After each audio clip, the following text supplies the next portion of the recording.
Buenos días a todas, a todos. Muchas gracias por haberse acercado aquí al LIBER 2025 para compartir opiniones, para compartir información sobre si es posible un modelo de inteligencia artificial español, puesto que estamos en España, ético, transparente y respetuoso con los derechos de autor.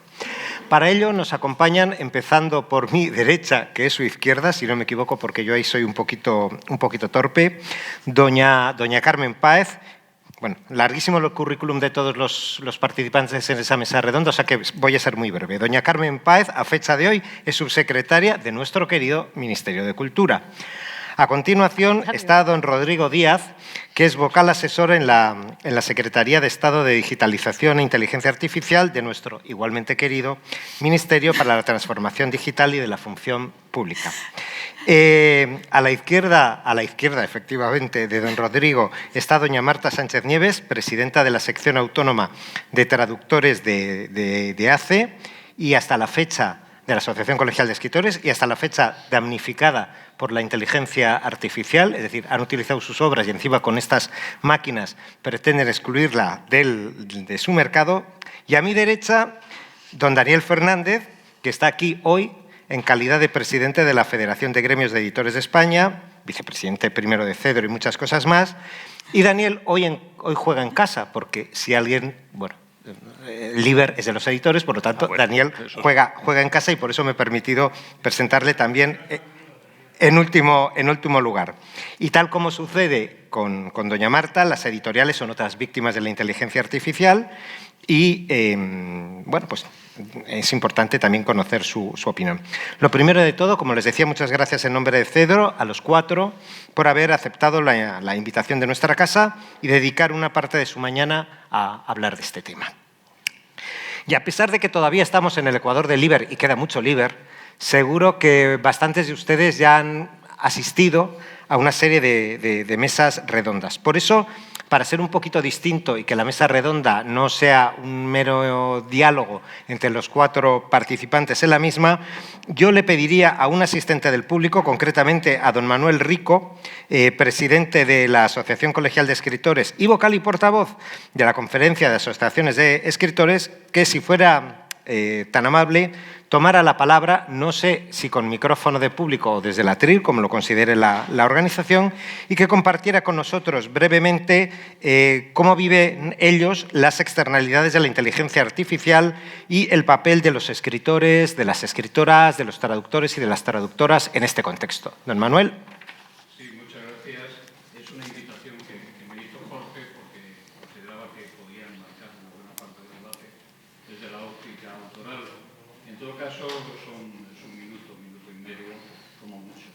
Creo que estamos de acuerdo en que no se trata de demonizar la inteligencia artificial.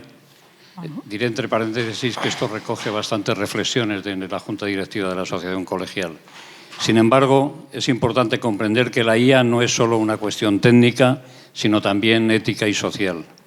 Y es que en los 2 últimos años la inteligencia artificial se está implantando en toda la sociedad de forma rápida y está generando problemas que no siempre vemos, pero que nos afectan a todos. No, de momento no. Tiene externalidades negativas muy importantes. Solo voy a centrarme en 3. La primera es la concentración económica. Las empresas tecnológicas concentran datos, infraestructuras y beneficios y tienen el poder de decidir cómo se entrena la inteligencia artificial, con qué materiales y con qué fines e intenciones. Y esa posición dominante nos deja a los demás sin capacidad de decidir, influir o negociar incluso sobre nuestro propio trabajo. La segunda es el control de la información en su más amplia concepción. Estas empresas condicionan cómo se conforma la sociedad, cómo se toman decisiones públicas y cómo se reparte el valor de las cosas, de los productos. Y la tercera, a mi parecer, la más peligrosa, la devaluación de lo humano mediante la antropoformización, es decir, atribuir capacidades de los humanos a sistemas informáticos. Las máquinas no leen, no comprenden, no deciden, no sienten, no empatizan. No podemos dejarnos engañar, lanzarnos a los brazos de la IA nos lleva a una clara devaluación cognitiva. Y es que las plataformas, es preciso subrayarlo, buscan el interés económico. Existe una paradoja que no podemos ignorar. Cuanto más usamos la IA, en nuestro día a día más cedemos nuestras capacidades humanas en ella. Y eso tiene consecuencias. No solo hablamos de pérdida de empleos, que ya es grave. Aquí se ha citado a los traductores o las traductoras. Queremos una sociedad en la que deleguemos nuestras capacidades humanas o a los programas informáticos. Esa es la gran pregunta. No estamos hablando solo de propiedad intelectual, también de democracia, de avance social y cultural.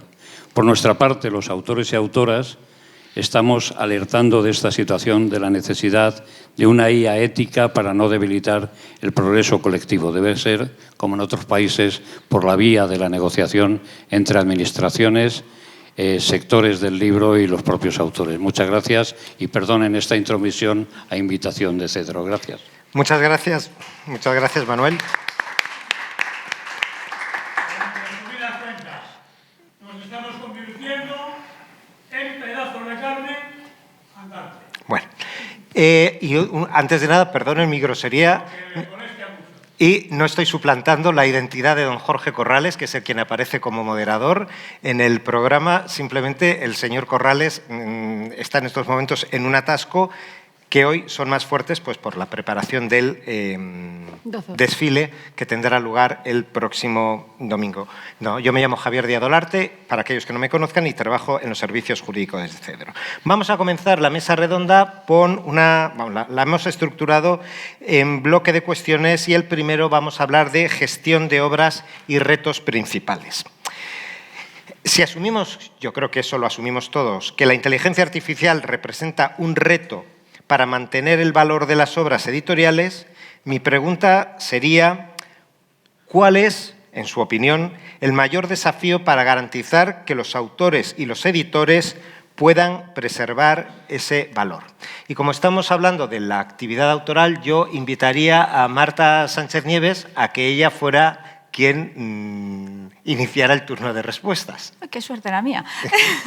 Bueno, antes de responder, como hay veces que lo que no se conoce es como más difícil comprenderlo, he traído un regalo porque nos conocéis de sobra y creo que los que menos conocéis la labor de la traducción, en este caso editorial. Este es un abecedario hecho por la Junta de Hace Traductores para celebrar los 40 años de la asociación, que no sabemos si va a volver a celebrar más aniversarios. Estoy así muy dramática. Como soy de ruso, lo mío es el drama, ya me disculparéis. Entonces, bueno, es un abecedario que recoge las palabras con las que trabajamos en nuestro día a día los traductores de libros, y está ilustrado por una ilustradora, por Patricia Metola, que es otra de las profesiones afectadas en el sector. Y entonces, bueno, un poco también que hay veces que estamos hablando de profesiones y yo sé que si se está fuera del sector editorial muchas veces no se conoce qué es traducir libros, y bueno, yo que sé, un poco para que nos pongáis en contexto, que para un traductor el contexto siempre es muy importante. Muchas gracias. Nada. Y ahora ya sí que voy a la pregunta. Perdón por la cuña publicitaria. ¿Cuál es el mayor desafío para garantizar que los autores y editoras pueden preservar el valor de... Madre mía, hemos empezado a lo grande. Yo creo que es un poco recogiendo las palabras, la reflexión que ha hecho Manuel Rico.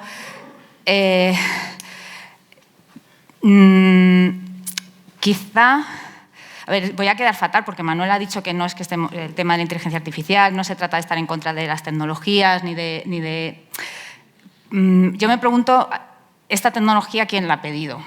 Es decir, ¿en qué momento creímos que era necesario tener una máquina, un sistema que piense por nosotros, quizá? No lo sé. Entonces, ¿cuál es el mayor desafío? Es que para mí hablar un poco de todo este sistema de inteligencias artificiales generativas, que me gusta, o sea, la quiero centrar en la generativa porque entiendo que hay muchas, a mí casi me parece un poco oxímoron, ¿no? Es decir, que estamos hablando de un sistema que va a crear libros, a traducir libros, que es tan intrínsecamente humano, se lo estamos cediendo a quién. No sé, entonces yo no sé si veo un desafío o... Es que un desafío yo siento que puedo responder, y aquí tengo la sensación de que no puedo responder, que no es un desafío, que es algo que me han plantado y que nos dicen que tenemos que aceptarlo adaptarnos o desaparecer. Entonces, yo creo que eso no es un desafío, que no hay desafío que valga, es un duelo a... Es que no sé muy bien cómo describirlo, asume que vas a desaparecer. Algo así, no sé muy bien. No sé si he respondido a la pregunta. Bueno, sí, y por parte de los editores... Y además Daniel, así, en negro, a lo grande. y por parte de los editores, Daniel.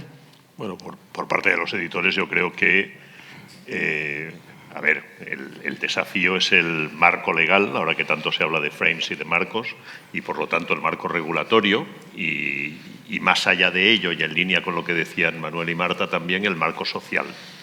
¿El marco social cuál es? Bueno, estos son tiempos que nos plantean un horizonte complicado. Es cierto que la inteligencia artificial... Bueno, a ver, yo lo he repetido muchas veces, algunos de los que estáis en esta mesa ya me lo habéis escuchado. Nosotros hemos llamado inteligencia artificial, las palabras tienen significado. Es como esta mesa redonda. Hemos estado en una mesa redonda que sea redonda, siempre hay unas mesitas cuadradas, pero le llamamos mesa redonda, como si fuéramos el rey Arturo. Pues de forma similar llamamos inteligencia artificial, por lo tanto, le otorgamos la mayor característica humana, que es la inteligencia junto con el lenguaje, a algo que si lo hubiésemos llamado bases de datos generativas o bases de datos asociativas, no nos daría tal vez tanto miedo. Al mismo tiempo, la disrupción de la inteligencia artificial, que lleva, esto Rodrigo nos lo dirá mejor, pero lleva al menos 20 años trabajándose, estas bases de datos asociativas hace mucho tiempo que existen, pero han irrumpido con una enorme capacidad de inversión en los últimos, efectivamente, 3 años, básicamente. Entonces, ahí, lo ha apuntado también Manuel, efectivamente, como todas las herramientas tecnológicas, es una herramienta que nos puede ahorrar trabajo y nos puede permitir ser mucho más creativos. Durante mucho tiempo circuló un meme que decía: yo no quiero una inteligencia artificial que pinte cuadros mientras yo frego los platos, quiero una inteligencia artificial que friegue los platos mientras yo pinto cuadros. Por lo tanto... Yo me inspiro mucho cuando friego, no sé yo. No, a mí también me gusta mucho fregar. Soy un fregadicto que además prescindo del lavavajillas, o sea que no todas las tecnologías las domino. Me gusta fregar a mano y limpiar zapatos, que es una cosa que, como la Real Academia, da brillo y esplendor inmediatamente. Limpio los de toda la familia. Pero bueno, a ver, hay ese desafío, que además es un desafío que involucra muchas cosas. El papel de Europa, yo creo que el modelo regulatorio europeo todavía a medio definir es el marco adecuado, pero es que además Estados Unidos está imponiendo su potencia de fuego, ahora que hablamos también y que hay tantas guerras en el mundo, pues en términos de inversión y en términos de dominio del mundo al que vamos. Y efectivamente ese mundo tiene algún elemento complicado. Y lo digo rápidamente, Estados Unidos hasta ahora, sus checks and balance habían funcionado para trocear muchos monopolios y habían servido para trocear muchas posiciones de dominio. Sin embargo, ahora estamos en un momento en que los tecnomagnates de esta industria son la gente más rica que ha habido en la historia de la humanidad, hasta un punto obsceno que va mucho más allá de los jugadores de fútbol o de lo que ustedes quieran. Entonces, bueno, yo creo que necesitamos... El desafío es marco legal, marco regulatorio y marco social por extensión. Muchas gracias, Daniel. Y ahora, claro, el marco regulatorio, por ejemplo, se pide, lógicamente, a la Administración. Entonces, quiero decir que a lo mejor ahí sí que es cierto que somos un gran... tenemos una buena materia prima para hacer negocio, ¿no? Pasa que también es cierto que el castellano tiene tantas variantes que tampoco se unificaría demasiado con un sistema de lenguaje de estos. Pero es cierto que no son comparables porque estamos hablando de... Ya no solo de que Noruega o Países Bajos el número de hablantes sea menor, es que también venimos de un sistema legal que protege mucho más, de un sistema legal público, de un sistema de gobierno que protege mucho más su cultura y sus autores. Entonces, claro, tenemos que subir muchos escalones todavía en España para que nos acerquemos al sistema de protección de Noruega, por ejemplo, o en los Países Bajos lo conozco menos. Pero Entonces, no sé, claro, extrapolar es muy difícil porque somos muy diferentes en muchas cosas, no solo en el número de hablantes. Y sobre los principios que comentaba Carmen de transparencia, etcétera. Yo es que eso los doy por supuesto, que es la tríada que nos mueve, ¿no? Que es la ART que decimos de autorización, transparencia, autorización, remuneración, transparencia. Uy, es que lo he cambiado todo. Eso ya, es que lo doy por supuesto. Yo parto de que ahí, eso está, y luego seguimos hablando. Esto por parte de los titulares de derechos, y ahora me tengo que dirigir, lógicamente, a la Administración. Desde la Administración, desde los dos ministerios que están aquí presentes esta mañana, ¿se puede garantizar estas peticiones a autores y editores? Rodrigo, Carmen, Rodrigo, a vuestra comodidad. ¿Yo? Venga. Sí. Es un poco lo que comentábamos antes, ¿no? O sea, es verdad la tríada y nosotros tenemos una posición defensiva muy, muy fuerte a nivel europeo de la necesidad de garantizar los medios para que se puedan concretar estos principios. Los principios están reconocidos en la ley, están reconocidos a nivel internacional, a nivel europeo y a nivel nacional, con lo cual, desde el punto de vista jurídico, podemos regular más, pero ya los tenemos garantizados. La cuestión es cómo se está aplicando eso y cómo debemos de trabajar para que eso se garantice. Al final, sí, y vuelvo un poco a lo que planteaba antes, que creo que no he terminado de explicarlo. Al final, los procesos legislativos son muy, muy lentos y muy complejos. Estamos hablando que el Reglamento de Inteligencia Artificial, que se aprobó en el año pasado, empezó a redactarse en 2018. Estamos hablando de 7 años para una normativa. Si tenemos que esperar 7 años para modificar cualquier norma, no sabemos en qué escenario nos vamos a encontrar cuando llegue ese momento. Por lo tanto, también hay que ser creativo en las fórmulas que tenemos para articular mecanismos que sirvan de protección. No solo normas de desarrollo de las normas ya existentes, sino también acuerdos, convenios de sector. Nosotros desde el Ministerio, que también hemos hecho un trabajo muy intenso en ver cómo es la situación, y la situación en el sector cultural tampoco es homogénea. La situación en la que se encuentra el sector editorial no tiene nada que ver con la que se encuentra el sector audiovisual y nada que ver con el que se encuentra el sector de la música. O sea, y cada uno con sus complejidades y sus matices. No es lo mismo el papel que tiene un creador como un traductor al que tiene un intérprete como un músico, que además ve afectados derechos personales como es el derecho a la imagen, el derecho a la voz. Entonces, los marcos están, hay que concretarlos, y para eso también sí que creemos que es importante la vertebración del sector. Uno, por la concienciación y sensibilización, que los propios sujetos titulares de derechos sean conscientes de que tienen estos derechos, de que se pueden reivindicar, y la vertebración para también el trabajo de, por un lado, las asociaciones y, por otro lado, y en España, gracias a Dios, tenemos las entidades de gestión de derechos de propiedad intelectual, que es una manera de vertebrar todo el sector a través de entidades que sirven precisamente para la promoción y defensa de los derechos de propiedad intelectual. Porque de manera individual es muy difícil para autores, para creadores como los traductores o los escritores. En el caso de los editores, algunos tienen un poco más de margen, una capacidad de negociación un poco más alta, pero la realidad es que la mayor parte del tejido empresarial, cultural en nuestro país no permite hacer una defensa individualizada. De ahí la importancia de una legitimación colectiva a la hora de defender. Y, por supuesto, contar con el Ministerio de Cultura, que de verdad que sí que trabajamos intensamente, también para que a nivel europeo se reconozca esta posición. Perfecto, Carmen, muchas gracias. Y ahora solo nos queda Rodrigo. Gracias. A ver, creo que evidentemente se puede garantizar, y de hecho estamos hablando de los modelos de Noruega y de Países Bajos, que son modelos muy interesantes. El gobierno de Noruega encargó a la Biblioteca Nacional el gestionar con la entidad de gestión una licencia para poder utilizar todas las creaciones, obras de la Biblioteca Nacional en su sistema de inteligencia artificial. Desde luego que desde el Ministerio hemos estado trabajando muy, muy, muy fuerte, Carmen lo sabe, en esa línea también, ¿no? Evidentemente nosotros hemos hablado con Noruega, estábamos hablando también con Holanda para ver cómo lo están enfocando ellos y ver si podemos trasladarlo. Pero aquí hay un problema de base que lo ha puesto de manifiesto Carmen antes y que yo estoy muy de acuerdo, ¿no? Y es un ordenamiento jurídico vetusto. Nosotros tenemos figuras jurídicas que datan de 1996, ¿no? Yo me acuerdo cuando hice la tesis que hablaba de los modelos de propiedad intelectual y el cloud computing, y era ¿Cómo encajo yo el que subo algo a la nube, lo dejo ahí y luego lo recupero, ¿no? Eso es un depósito, es un préstamo, me dan lo mismo que yo deposito. Son figuras jurídicas que no encajan a día de hoy en toda esta evolución tecnológica. Entonces, es verdad que eso nos complica mucho la vida.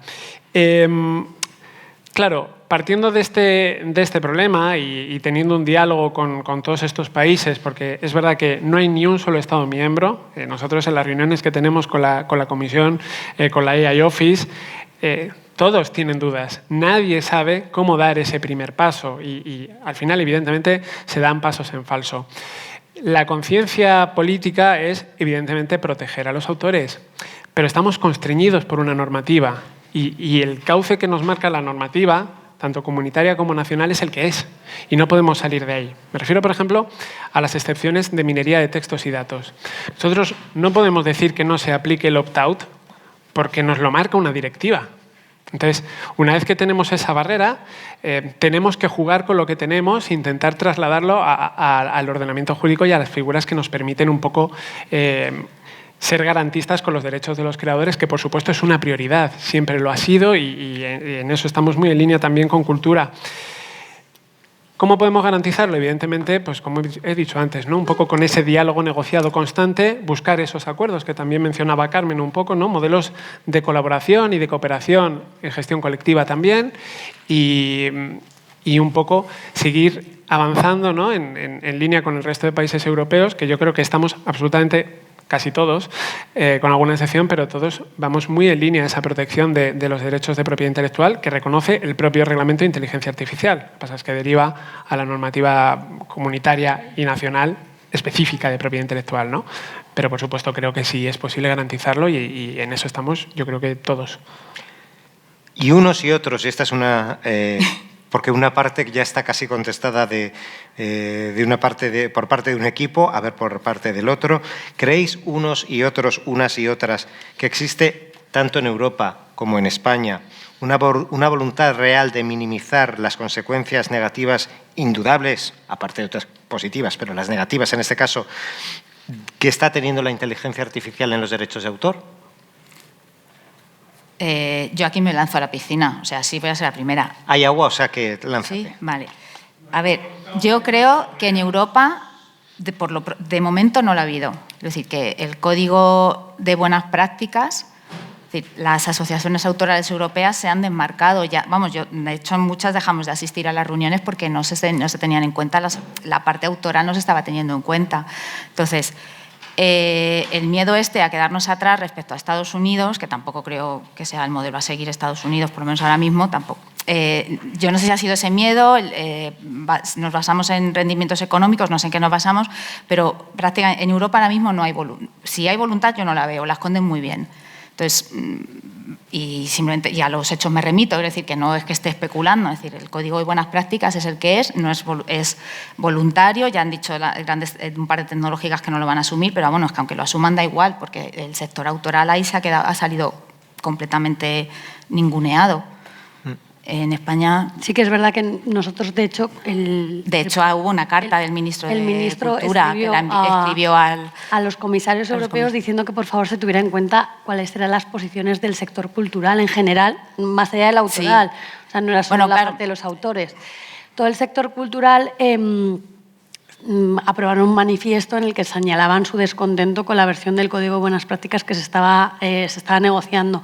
El ministro alzó la voz un poco también para respaldar políticamente la posición del sector cultural, porque, y vuelvo a lo de antes, no se entiende, y es la máxima que nosotros nos hemos marcado, que se pueda avanzar en esto sin ni siquiera escuchar al sector cultural. No tiene sentido que la propiedad intelectual no forme parte de ese debate desde una perspectiva del sector cultural. No la propiedad intelectual entendida como una rama del derecho mercantil, que también lo es, o como una hermana de la propiedad industrial, que también lo es, sino la propiedad intelectual tiene un valor especial dentro del marco jurídico, y es que, siendo una rama económica del derecho, no es netamente económica, porque tiene un sustrato que parte de la moralidad y parte del reconocimiento de la cultura como elemento fundamental y esencial de la sociedad y de la democracia. Entonces, en el momento que solo se observa la propiedad intelectual en términos netamente económicos, esto pierde, se desvirtúa, porque la propiedad intelectual no es solo eso. Si viviéramos en un sistema de copyright como el americano, yo entiendo perfectamente que el debate se circunscriba a cuestiones netamente económicas. Pero es que nosotros no nos hemos dado ese sistema de derecho. Entonces, de ahí que para nosotros sea fundamental el que se articulen los espacios donde se escuche. También es verdad que el sector cultural tiene que sentarse y ver hasta dónde puede llegar y demás. Pero lo que no puede ser es que no se escucha el sector cultural. Es que aparte, volviendo a lo del sector cultural, se tiene que sentar. Si nosotros nos sentaríamos, encantados. Pero es decir, yo lo que veo son muchos proyectos, ¿no? La semana pasada en Mondiacult, con la cultura como un nuevo objetivo de desarrollo sostenible. Un informe de la Unión Europea, Comisión Europea, Cultura y Salud. Los beneficios de la cultura para la salud, si se invierte en cultura o no se invierte en salud. La cultura vale para todo. Pero en todos estos foros yo no veo que nadie se preocupe por... La cultura no sale, es decir, y es como hablar de que necesitamos comer, pero no nos preocupamos de dónde salen las semillas y por el trabajo en el campo. Es decir, la cultura vale para curar todo, pero nadie piensa en que para que haya cultura tiene que haber unos trabajadores culturales y unos trabajadores culturales que también tenemos salud, por cierto, o deberíamos tenerla. Y no, quiero decir que para fregar cacharros hay que haber comido primero y haberlos manchado.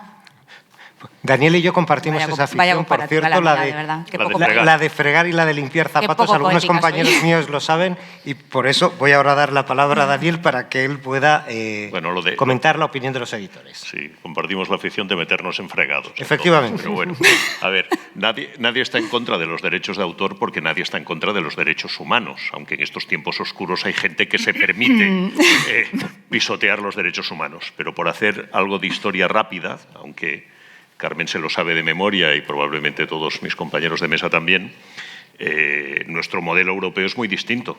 El derecho de autor forma parte de los... No está en la declaración inicial de los derechos del hombre y el ciudadano, pero 3 años más tarde se incorpora. Como todas las revoluciones, también la Revolución Francesa soñó con una cultura libre, gratuita y que no tenía que remunerar a nadie. Bueno, eso se supera, forma parte de los derechos humanos.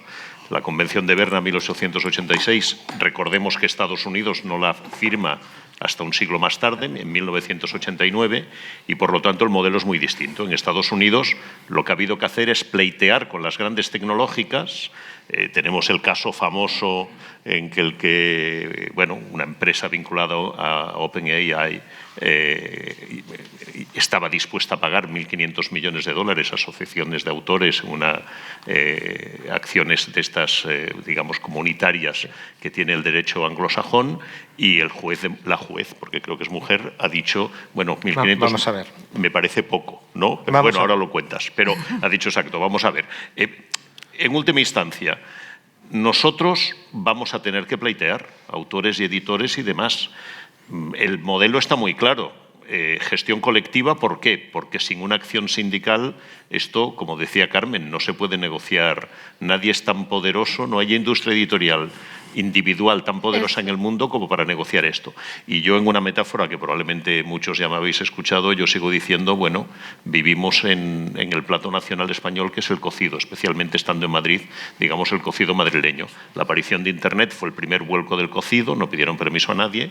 La segunda aparición, el segundo vuelco del cocido fue la aparición de los buscadores, y ahora este tercer vuelco del cocido, donde ya va todo, el chorizo, la carne y las cosas del comer, pues efectivamente no han pedido permiso, y de nuevo esto va a haber que pleitearlo porque la legislación llegará previsiblemente tarde.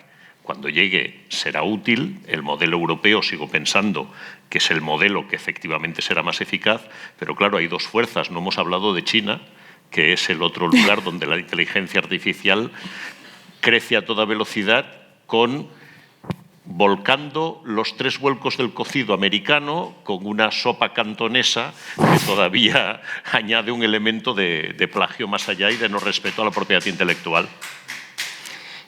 Rodrigo, tu turno. Yo creo que voy a ser quizá el más disruptivo, ¿no? Porque yo sí que creo que hay una voluntad real, ¿no? Y esa voluntad real quizá no se ha exteriorizado bien por parte de Europa hacia afuera con hechos, pero sí que es una voluntad que está positivizada en textos. El Reglamento de Inteligencia Artificial establece unas obligaciones claras y generales en materia de transparencia, ¿no? Son unas obligaciones de transparencia y trazabilidad que además se impone con carácter general a todos los desarrolladores, ¿no? Creo que, evidentemente, el reglamento de inteligencia artificial es un reglamento que es técnico, no es un reglamento en el ámbito del sector que estamos hablando, no es una norma sectorial de propiedad intelectual, pero aún así se encarga, además, de decir en varios de sus considerandos que es obligatorio y debe respetarse los derechos de autor. Lo que pasa es que es verdad que deriva esa normativa sectorial. Entonces, yo creo que en Europa sí que hay una voluntad real, quizá no llevada a lo mejor de la mejor manera, pero está positivizada, ¿no? Está plasmada en textos.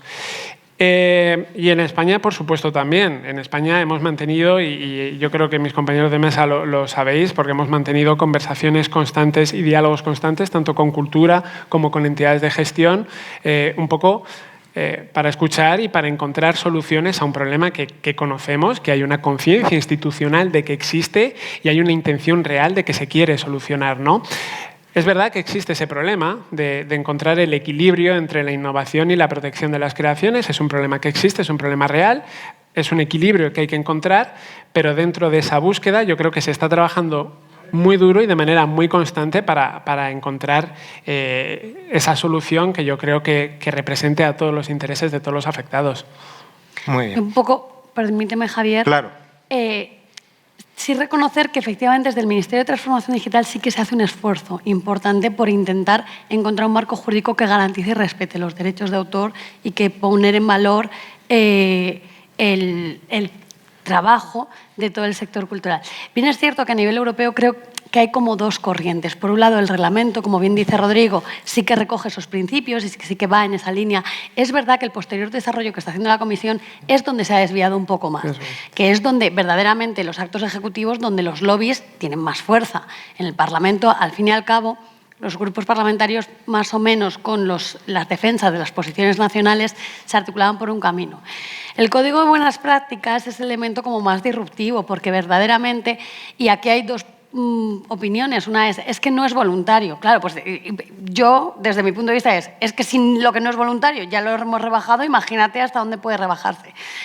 Entonces, es un poco, y es el escenario de debate en el que nos encontramos ahora mismo, pero creo que es un escenario de debate que también se produce en Estados Unidos, en China no tengo tan claro, pero en Estados Unidos sí que se está produciendo y sí que creo, y es un llamamiento, o sea, no a mí misma como Ministerio de Cultura, que nosotros lo tenemos muy interiorizado, pero sí todo el sector a dar esa pelea, porque sí que creo que puede ser significativo el que Europa lidere ese posicionamiento. Sí que creo que hay un camino que se puede seguir explorando, que desde luego que parece como que hay dos corrientes y que es fundamental que trabajemos todos para que esta corriente mucho más humanista, donde la tecnología tiene su espacio, por supuesto, pero es un espacio al servicio de la sociedad, no el progreso por el progreso. El progreso por el progreso, si no sirve para todo el mundo, no va a tener sentido. El progreso tiene sentido cuando toda la sociedad puede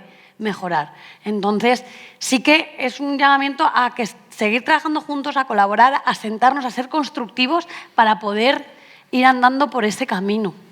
Muy bien. Yo ahora les voy a pedir un esfuerzo extra a los participantes en la mesa redonda y vamos al, si fuera de Rafael Acarrá, a un mundo idílico, vamos a pensar, en el que supongamos que autores y editores pueden gestionar sus obras en este contexto de inteligencia artificial en un mercado donde hay transparencia, donde la información fluye de izquierda a derecha, de derecha a izquierda, de arriba a abajo, donde esta misma información se comparte y es de acceso sencillo. Y además, en ese mismo mundo ideal que se tienen que imaginar los participantes en la mesa, el producto del que estamos hablando está bien definido. Bien, en ese universo podríamos avanzar, yo creo que estaríamos ahí todos de acuerdo, después de lo que hemos hablado en estos minutos, hacia ese modelo ético que respete el trabajo creativo. Pues bien, en ese contexto, ¿creen ustedes que en este entorno ideal tendría que haber diferencias entre la gestión individual y la gestión colectiva de los derechos? Yo sí que se empiezo yo. Pues empieza, que te veo hoy muy lanzado. Por ya que estoy.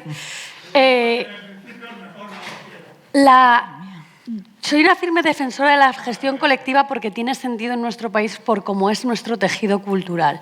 Pero creo que y estando de acuerdo con Daniel de que es muy difícil encontrar. Si hay alguna gente que tiene capacidad de negociación individual, creo que se puede respetar, pero creo que hay un modelo en el que todo puede coexistir, que es una gestión colectiva voluntaria, de tal manera que quienes tengan interés en poder hacerlo de manera colectiva lo pueden hacer, y si alguna gente tiene interés en hacerlo individualmente porque se cree con capacidad de negociación suficiente, también.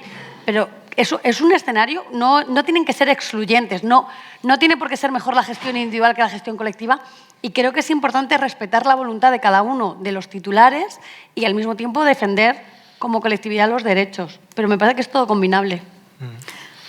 Daniel, Marta... Yo es que soy muy de colectividad, Vale, no de pues. colectivización. Vamos a separar. No, bueno, es un poco lo mismo. O sea, a ver, la gestión colectiva no... Yo estoy a favor de la gestión colectiva, creo que es lo lógico en estas circunstancias. Estoy en contra de colegiarse obligatoriamente. Por lo tanto, ha de ser gestión colectiva voluntaria. Y estoy de acuerdo con Rodrigo también en lo que antes ha dicho. Es verdad que la declaración de respeto a los derechos de autor demuestra una voluntad política. Lo que pasa es que es una voluntad política que tarda bastante en desarrollarse legalmente. Y eso además, a ver, ¿cómo decirlo? Eso nos lleva...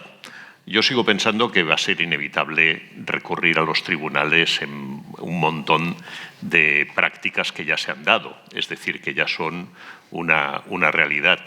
Pero es que al final todo este mundo de la inteligencia artificial lo vendemos también, y con eso me callo rápido, como si fuera la mayor disrupción de la historia de la humanidad, y la verdad no tanto, porque bases de datos con capacidad asociativa primero y con capacidad generativa después, lo que decíamos, llevan 20, 25, incluso 30 años trabajándose.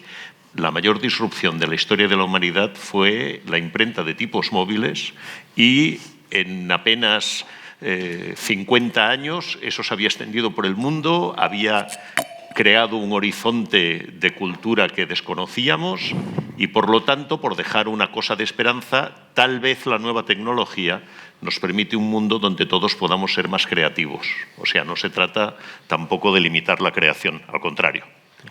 Rodrigo. Sí, yo, por contestar primero, estoy absolutamente de acuerdo con Carmen. Creo que la gestión colectiva en un ámbito como el que estamos hablando, ¿no?, en el que hay un uso masivo de obras, es una ventana de oportunidad, evidentemente, y es una solución que yo creo que se amolda muy bien, ¿no?, a las necesidades de desarrollo de sistemas de inteligencia artificial, pero creo que todas aquellas personas que entiendan que pueden gestionar y pueden incluso desarrollar sus propias licencias negociadas individualmente, desde luego que no son excluyentes y pueden coexistir. Y has dicho algo muy interesante, lo de la voluntad política, ¿no?, que tarda en traducirse legislativamente.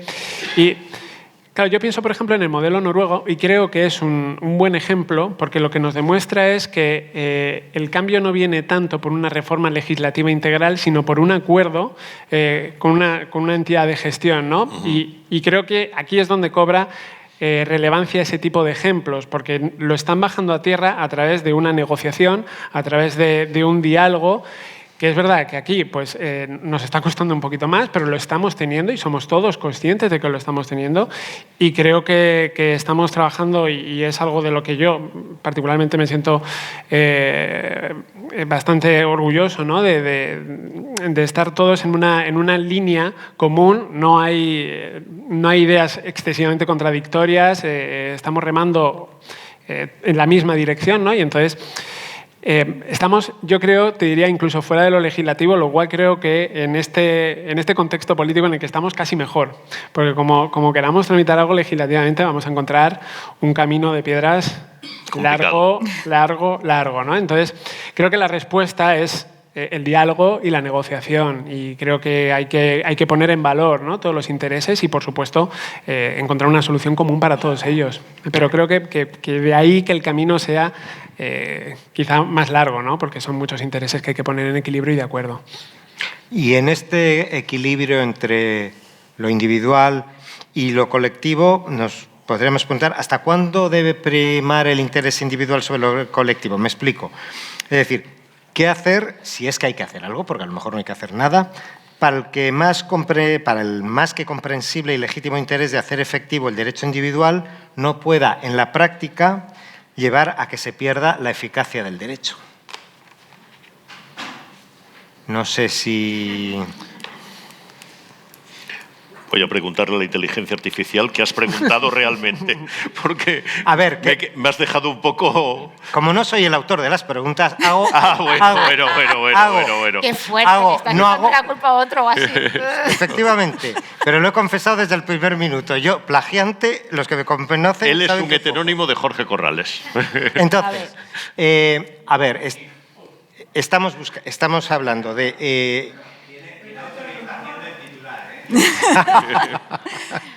Estamos hablando de, en este equilibrio entre la gestión individual y la gestión colectiva, los intereses de determinados agentes individuales pueden no siempre coincidir con los intereses del colectivo.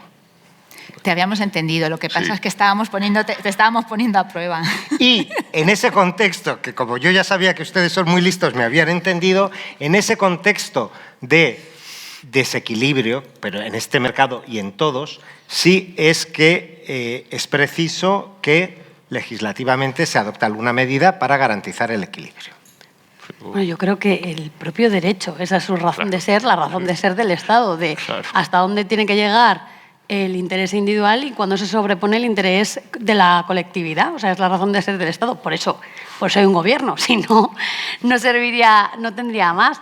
Yo creo que el propio marco jurídico de propiedad intelectual se basa en ese equilibrio entre respetar los derechos de cada uno de los titulares y un bien superior jurídico que tiene que ser colectivo. De hecho, los propios excepciones y límites parten de esa teoría. El planteamiento es, esas excepciones y límites, por ejemplo, tienen que tener una serie de normas. Tampoco es el todo por el todo y como siempre dicen en este tipo de foros, no vamos a poner puertas al campo. Sí, vamos a poner puertas al campo. Es el papel del Estado, poner puertas al campo. Ya está. Entonces, creo que también, y de hecho... Vamos, la teoría de la ponderación de los derechos, y no quiero ponerme un poco en formato opositora, me saqué la oposición ya hace unos años, pero el Tribunal Constitucional dice que la ponderación de derechos no puede hacerse con carácter general, sino que hay que ver también caso a caso y atender a cada una de las particularidades, porque lo que en una solución, o sea, lo que en un escenario puede tener una solución, en otro escenario, a poco que cambien las circunstancias, puede tener una solución totalmente distinta. No sé si te he contestado o he hecho como tú con la pregunta y... Es que... Y yo en este caso era... Te vale y nos vale para todos. A ver, en este caso yo era más artista que interpreta, reclama, bueno. una obra o una manifestación de folclore que... Una sinfonía de Mahler. No, pero... Me voy a hacer socio lo de que ahí dice o de Carmen, ahí la próxima vez. La tensión entre derechos individuales y Efectivamente. derechos colectivos la resuelve lo que Borges decía, que de las tres grandes creaciones de la humanidad, la poesía y la música, hay una tercera que es la ley. La ley y los usos y costumbres de la ley te resuelve la tensión entre derechos individuales y colectivos. Eso, vamos, va de suyo. Yo es que me había quedado sin voz. Tú te habías quedado sin voz. Cachis. La tecnología está en contra. Ahora que la he recuperado, ¿quieres Los traductores decir que algo? somos invisibles para todo. No.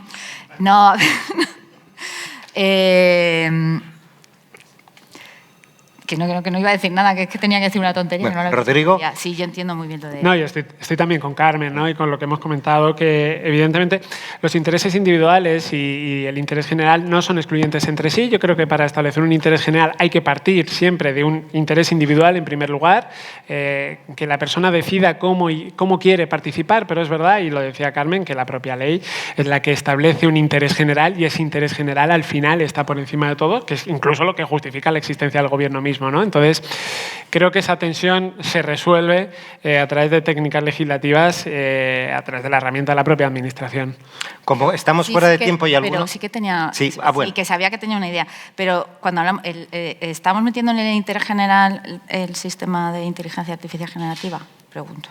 ¿O Pues estamos dependiendo, hablando así? dependiendo efectivamente, habrá que ver. Sí, y ese es un poco el Es planteamiento. que no sabía, porque queda como muy abstracto. O sea, yo creo que, por ejemplo, un ejemplo claro está dentro de las excepciones de la minería de textos y datos, los fines de investigación los incluyen dentro de ese interés general, que es verdad que ahí está esa tirantez, ¿no? En la Estamos fuera de hora, has dicho. Sí, vamos porque un hemos poco sacado fuera el Sí, melón ahora. entonces, como estamos fuera de hora y seguro que hay quien quiere formular preguntas, ¿alguna pregunta por ahí, por favor? Veo dos manos, una señora y un señor.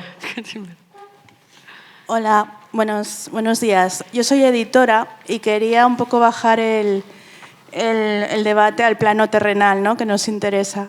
Y tenía 2 preguntas muy concretas. La primera, desde hace unos años en el Depósito Legal, como editora, aparte de los 4 libros en papel, desde hace un tiempo nos pedís el arte final de nuestro libro. Entonces, nadie me ha sabido explicar dónde se almacena ese arte final del libro, qué hacéis con ellos. Más que nada hablando del tema de la IA, de que no sé qué garantía tenéis, qué protección dais a nuestros libros, porque a fin de cuentas es como daros la fórmula de la Coca-Cola. Os estamos dando nuestra materia prima. Esa es la primera pregunta que nadie, ni siquiera el Depósito Legal, me ha sabido responder. Y la segunda, también muy concreta, creo que está la ley de IA aprobada el año pasado y dentro de 2 años entra en vigor, de cara a las editoriales y a los autores, qué deberes o exigencias, si vamos a tener que implementar algo. Lo mismo que en Francia hay un sellito que dice obra hecha por humanos, no sé si de cara al mercado español vamos a tener que poner algo en práctica en nuestro día a día. Gracias. Pues mira, en relación con los depósitos que se hacen en la Biblioteca Nacional, no se hace ningún uso de estas obras. Están totalmente protegidas y, desde luego, no se ceden para el entrenamiento de modelos de inteligencia artificial. Para cualquier cuestión que se vaya a hacer, se pedirá la autorización de los autores y este fue uno de los primeros debates que tuvimos con Transformación Digital en si era una opción utilizar la Biblioteca Nacional. La Biblioteca Nacional no puede utilizar las obras que están en depósito porque no tiene derechos sobre las mismas. Simplemente se encarga de almacenarlas. Es un poco como lo mismo que pasa con los libros físicos. Tampoco la Biblioteca Nacional hace uso de los libros físicos sin la autorización de los autores. Entonces, eso por contestar. Y respecto a los deberes, la ley de inteligencia artificial, la mal llamada ley de inteligencia artificial, es un reglamento europeo, con lo cual las prescripciones son iguales en Francia, en España o en Estonia.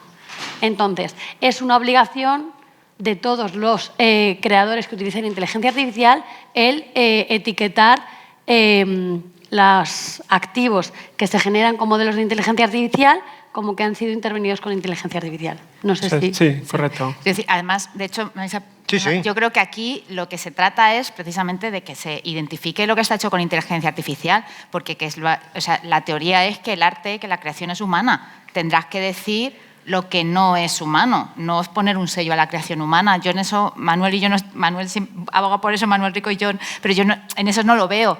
¿Quién ha creado el lío? Los de la inteligencia artificial. Pues que se marquen ellos, no yo. No me dé más trabajo a mí. Y Jorge. Sí, hay 3 preguntas. ¿El señor detrás de la señora, primero?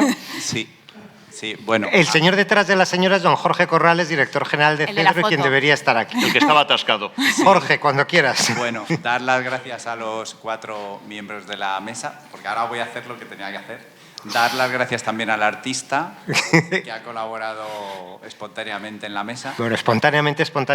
Y sí que tengo una reflexión, y es, hay más de 200 organizaciones sin ánimo de lucro destinadas a la investigación de la IA en Europa que tienen alguna relación directa o indirecta con las grandes tecnológicas, o bien están financiadas o bien reciben cursos. Entonces, lo que sí pediría es que el agujero de la excepción por investigación, si hay en Europa más de 200 asociaciones sin ánimo de lucro que se dedican a la investigación, que están financiadas con las Big Tech, que no sé si será, pues que se mire con mucho cuidado porque puede ser una puerta trasera, ¿no? Entonces, lo digo porque estoy de acuerdo en lo que habéis comentado todas y todos, de que tenemos que ir un poco más allá de lo que fija el marco legislativo si queremos proteger a los creadores y las creadoras, y que tengamos en cuenta también las puertas de atrás que hay en estos mundos, ¿no? Sobre todo para los que tengáis que legislar. Gracias. Manuel Rico, y aquí hay otra pregunta. Me tengo que ir.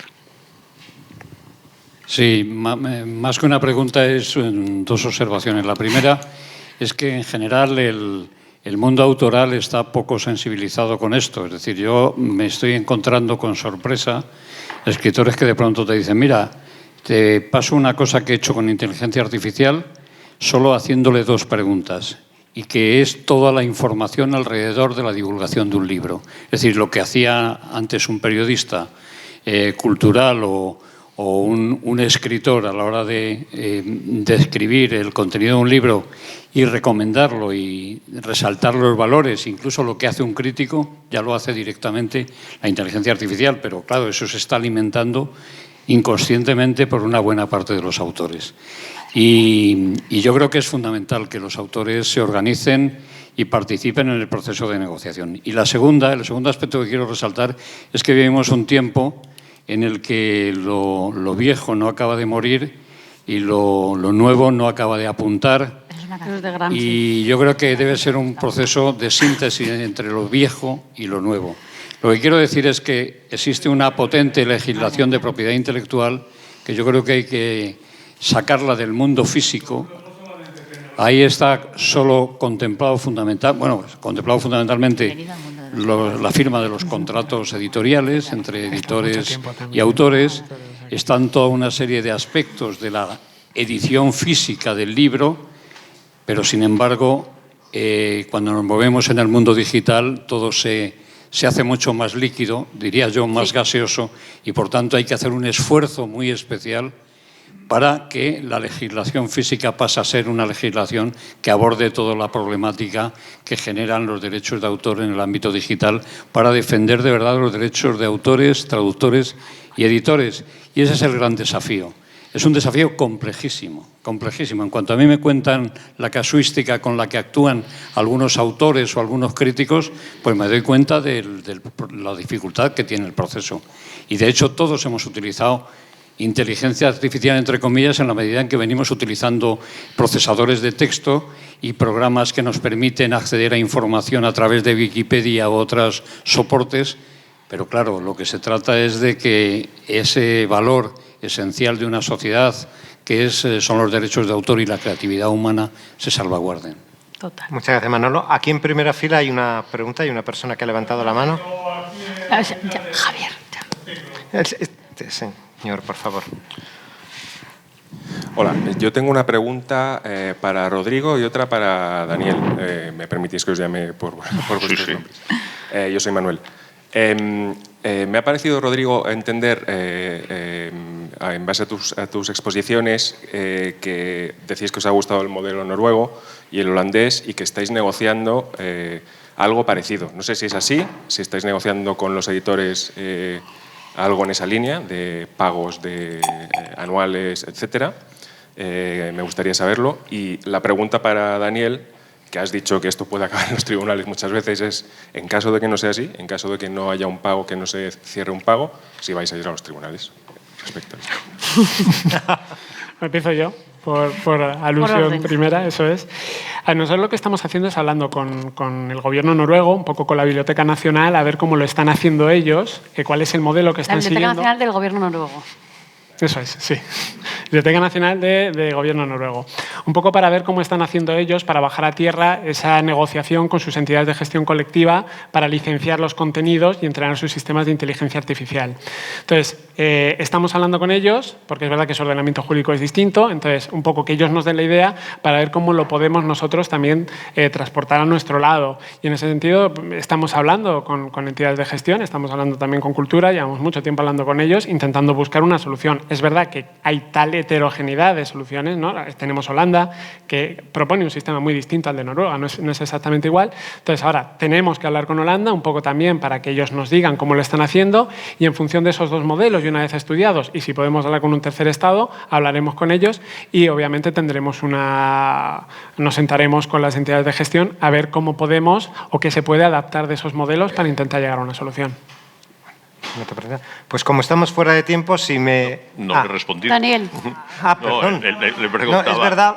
Discúlpeme, que además es la pregunta del pleito. millón. Efectivamente. No, a ver, yo creo que habrá que recurrir a los tribunales y en ese sentido Cedro es fundamental. Cedro ya ha recurrido a los tribunales. Lo que pasa es que efectivamente hay que ir caso por caso. Y si la legislación es lenta, los tribunales también pueden ser muy lentos, hay que hacer periciales, etcétera. Pero, en fin, a veces hay que hacer ver, a veces hay cosas que tenemos muy claras y que, sin embargo, cuesta mucho cimentarlas en una prueba sólida. Cuando Google, y lo digo con todas las letras, intentó digitalizar todos los libros del mundo, envió una carta a los editores donde nos decía, si usted me demuestra, yo voy a digitalizar todos los libros del mundo, si usted me demuestra que tiene derechos sobre sus libros, demuéstremelo y con gusto los retiraremos. Y en una anécdota conocida, que el que fue presidente de la Unión Internacional de Editores, Richard Sharkin, que entonces era editor de Bloomsbury, me dice, Daniel, no la cuentes mucho porque me deja mal, pero yo creo que lo deja bien. En una feria de Londres, Google puso un stand, puso ordenadores con uno de estos cables, un candado, y Richard, junto con su director comercial, probablemente con algún grado con alguna copa de más, decidieron con unas cizallas cortar 2 ordenadores de esos, llevárselos y dejar una nota que decía, si Google tiene propiedad sobre estos ordenadores, que se pase por el stand de Bloomsbury y lo demuestre, que con gusto se los devolveremos. A ver, eso es una butad, es una broma, pero la verdad es que las grandes tecnológicas no han entendido algo fundamental, que es que la gestión colectiva también les protege. Es como las grandes industrias. ¿Por qué los sindicatos, por supuesto, como todo en la vida humana, se pueden corromper, pervertir, etcétera?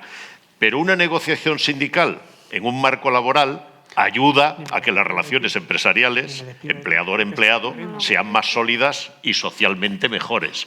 Pues aquí es lo mismo. Es decir, si ellos tuviesen un conato de inteligencia práctica, pensarían, bueno, si llegamos a acuerdos, al final los acuerdos beneficiarán probablemente a todos, o todos quedaremos moderadamente insatisfechos. Eso es otra forma de llegar. Eso Carmen tiene prisa. Eso es muy noruego. Un poco.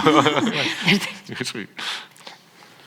Bueno, pues simplemente para finalizar, ya estamos fuera de tiempo y alguno de los asistentes se tiene que ir. Sí. Yo creo que podemos concluir que para evitar el desarrollo y la expansión de una inteligencia artificial descontrolada, con externalidades negativas para nuestra sociedad, es imprescindible, son 4 puntos, tener en cuenta a los autores y editores de las obras utilizadas para el entrenamiento de estos sistemas, garantizando autorización, remuneración y transparencia, definir de forma clara qué se considera producto, a la vista sobre todo de los comentarios tanto de Rodrigo como de Carmen, reconocer que el modelo de acuerdos colectivo ha demostrado ser una solución eficaz siempre que se respete la libertad de decisión de cada titular, y ahora viene las peticiones del oyente, que los Ministerios de Cultura y Transformación Digital se comprometan a crear un grupo de trabajo con autores y editores con el objeto de avanzar hacia una inteligencia artificial ética en España. Simplemente agradecer, por supuesto, a las 4 personas que han dado la cara esta mañana, agradecerles a ustedes y, como yo soy muy mayor, siempre me olvido de aquellos que han podido compartir esta reunión al otro lado de sus pantallas o de sus ordenadores. Muchas gracias a todos y buenas tardes ya.